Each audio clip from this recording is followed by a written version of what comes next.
Carl Jung uncovered something profound about the wounds we carry from childhood. He realized that these wounds aren't just frozen memories from the past, they are living forces that actively shape our present lives. Through decades of exploring the human psyche, Jung noticed how early life experiences don't just fade away. Instead, they form powerful emotional patterns that quietly guide our thoughts, fears, and relationships from deep within our minds. These childhood marks, Jung believed, don't just echo past pain, they also hold the seeds of our greatest healing and transformation. When Jung spoke of childhood wounds, he wasn't only referring to obvious trauma or dramatic events. He recognized that even subtle experiences, a parent's conditional love, moments of emotional neglect, or the quiet message that parts of us aren't welcome, become deeply woven into the fabric of our psyche. Contrary to the belief that time heals all wounds, these experiences don't just disappear. They evolve into what Jung called complexes, emotional patterns that keep influencing how we see ourselves, how we relate to others, and what we believe we're worthy of. But here's something crucial. As you begin to explore these wounds, their roots, and the signs of unhealed trauma, you'll discover that your past doesn't have to be a prison. It can be a path, a doorway to profound transformation. Once you start identifying these recurring patterns in your own life, you'll begin to connect dots you never noticed before. And that awareness is the first step toward real healing. If this message resonates with you, like the video, subscribe, and hit the bell icon. Together, we can help more people wake up to their true potential. Have you ever wondered why certain patterns keep repeating in your life no matter how hard you try to change them? Jung found that these patterns aren't random. They're echoes of what he called emotional complexes, formed in the quiet moments of childhood we thought we had long forgotten. Imagine a child who learns that being perfect is the only way to be loved. That child becomes an adult, constantly chasing impossible standards,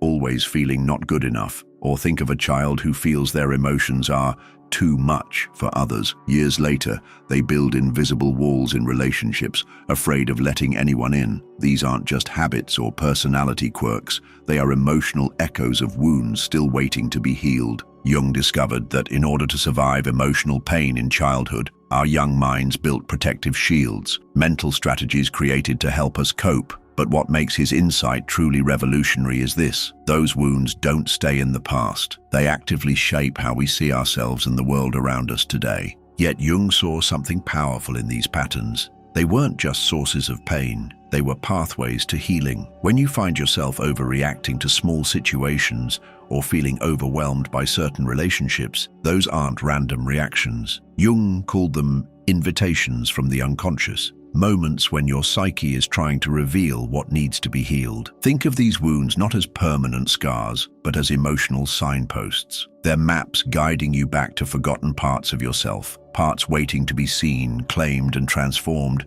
from pain into wisdom, from vulnerability into strength. This understanding isn't about being stuck in the past. It's about recognizing how the past has shaped you so you can begin to reshape yourself. Is there a pattern in your life that keeps repeating? Jung saw this as one of the clearest signs of unresolved childhood wounds. It shows up as that tightness in your chest when someone questions your decisions. It's there when you apologize just for taking up space, or when you exhaust yourself chasing love in relationships that feel strangely familiar but never fulfilling. Jung realized these behaviors aren't random. They're exact echoes of your earliest emotional wounds. That constant drive to prove your worth isn't just ambition. It's a child's voice saying, maybe if I'm perfect enough, they'll finally love me. And that fear that grips you when someone gets too close? It's not just a trust issue. It's your younger self remembering that vulnerability once meant pain. Even your body carries those memories, silently but faithfully. Jung discovered something profound. Childhood wounds don't just live in your memory, they're etched into your nervous system. That's why criticism can feel like a physical blow, why conflict twists your stomach, and why success sometimes feels just as terrifying as failure.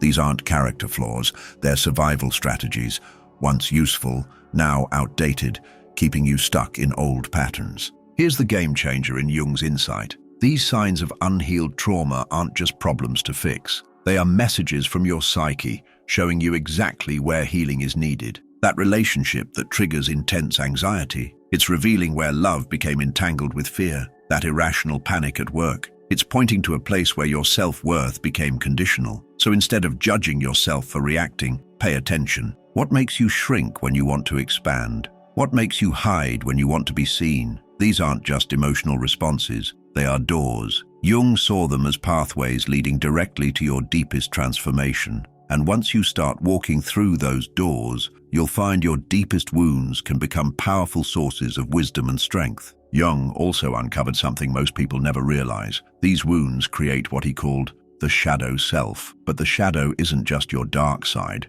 It's a whole dimension of your psyche, holding not only your deepest pain, but also your greatest potential for healing. Think about those moments when anger flares up suddenly, or when shame floods you for no clear reason. Jung believed those aren't just emotional overreactions, they're encounters with your shadow.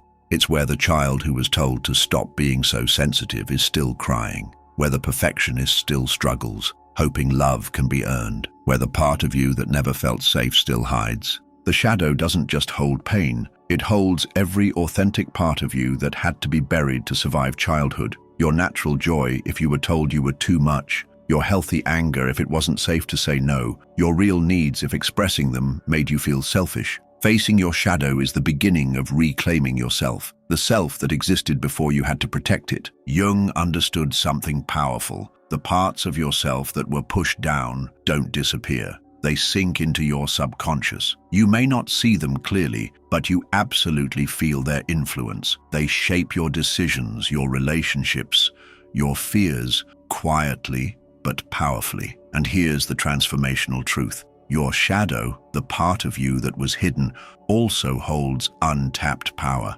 Every trait you were forced to repress carries its own hidden gift. The sensitivity you were told to hide, it's your deepest source of wisdom. The anger you learned to fear, it's the energy that sets healthy boundaries. The needs you learned to deny, they are your roadmap to real self-care. Facing your shadow isn't about blaming the past. It's about reclaiming the parts of yourself that have been waiting in the dark, ready to support your healing. Deep within you lives a child who still remembers every moment of joy, every time they had to be strong instead of vulnerable, every time they wanted to cry but had to pretend to be okay. This isn't just poetic language. That younger self is real, and it still influences your choices, your connections, your deepest fears, often without you even noticing. Those overwhelming emotions that rise suddenly, the wave of abandonment when someone doesn't text back, that crushing sense of failure from a tiny mistake, the fear of expressing your truth, that's often not your adult self reacting. It's your inner child responding to the present as if it were the past. Your adult mind may know you're safe now, but your inner self still holds the emotional memories from times when you weren't. So, ask yourself, how do you speak to yourself when things go wrong? With kindness or with harshness? That inner voice is often an echo of childhood, the words of parents, teachers, or peers that shaped your earliest beliefs about who you are and what you're worth. But here's the beautiful truth. You can change that voice. You can become the loving, safe, compassionate presence your younger self always needed. Inside you isn't just pain. There's also creativity, playfulness, and a deep capacity for joy. Remember the pure emotion you used to feel before you were taught to tone it down? The natural confidence before self-doubt set in? The ease of making friends before fear of rejection took over? All of that still lives in you. It's just waiting to be welcomed back. Remember the pure emotion you used to feel before you were taught to tone it down? The natural confidence before self-doubt set in? The ease of making friends before fear of rejection took over? All of that still lives in you. It's just waiting to be welcomed back. Healing begins when you start listening to the younger part of yourself. Not to judge it, not to silence it, but to truly understand what it's been trying to say all along. When anxiety takes over, when sadness feels heavy, when anger rises, these aren't flaws. They're signals. It's your inner child reaching out, asking for attention, asking for the care it may never have received. When that old feeling of "I'm not enough" resurfaces, when the fear of abandonment grips your heart, when the anger you've always buried starts to rise, these aren't moments to suppress. They're invitations, opportunities to get to know yourself more deeply.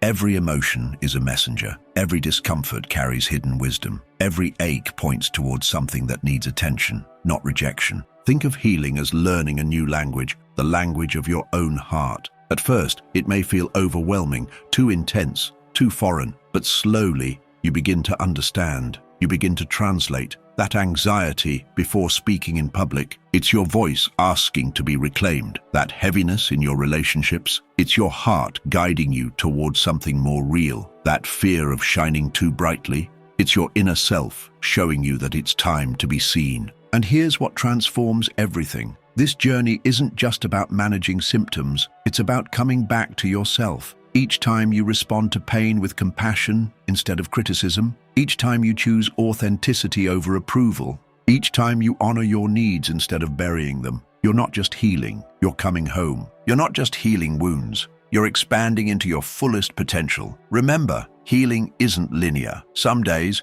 you'll feel powerful and clear. Other days, old patterns will seem stronger than ever. Both are part of the path. What matters isn't how fast you move forward, but that you keep returning to yourself with understanding, with patience, with grace. And when understanding turns into action, something powerful begins to shift. Those old patterns that felt like walls start becoming doors to your real power. This journey isn't just about noticing patterns, it's about actively choosing a new way of being, moment by moment, choice by choice. Choice. In real life, it might look like this. You notice yourself shrinking in a conversation, and you choose to stay present. You catch the urge to abandon your needs for approval, and you choose to stand your ground kindly.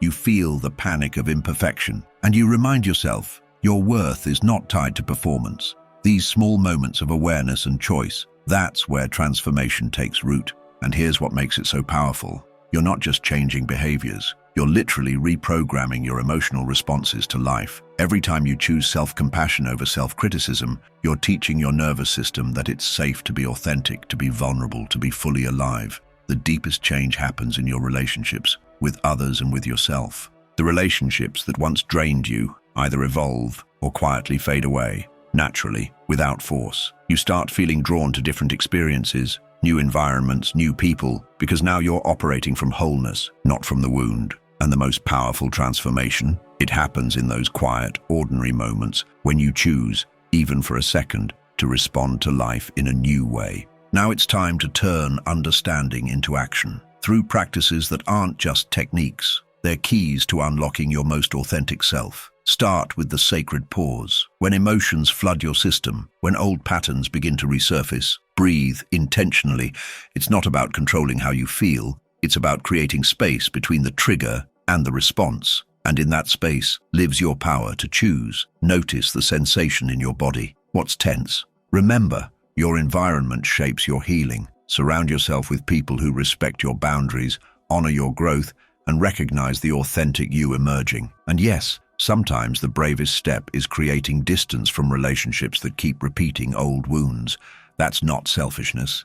That's essential for transformation. Healing unfolds in layers. Some days, you'll feel powerful and clear. Other days, the old patterns will seem louder than ever. Both are part of the process. What matters isn't perfection, but your willingness to stay present with yourself through it all. Jung's greatest gift to us was revealing that our deepest wounds carry the seeds of our greatest transformation. What you've learned here isn't just theory. It's a map back to your truest self. These patterns you now see, the shadow aspects you're beginning to embrace, the inner voice you've started to hear again, they aren't just ideas, they are keys. And as Jung said, this journey isn't about becoming someone new, it's about letting go of everything you never really were. Each time you choose differently, each time you respond with compassion, each time you stand in your truth, you're participating in something sacred. Individuation, the process of becoming whole. That changes everything. Your triggers become teachers, your wounds become wisdom, your past becomes a path to deep transformation. You're not just healing, you're awakening to your highest potential. If these words resonated with your soul, carry them with you. Share your story in the comments. Your voice might be the light someone else needs to begin their journey. Subscribe and join our community of seekers. People who, like you, are choosing to live with more presence, truth, and courage. And remember, as Jung taught, the person you were meant to be still lives within you. Your journey of rediscovery begins now.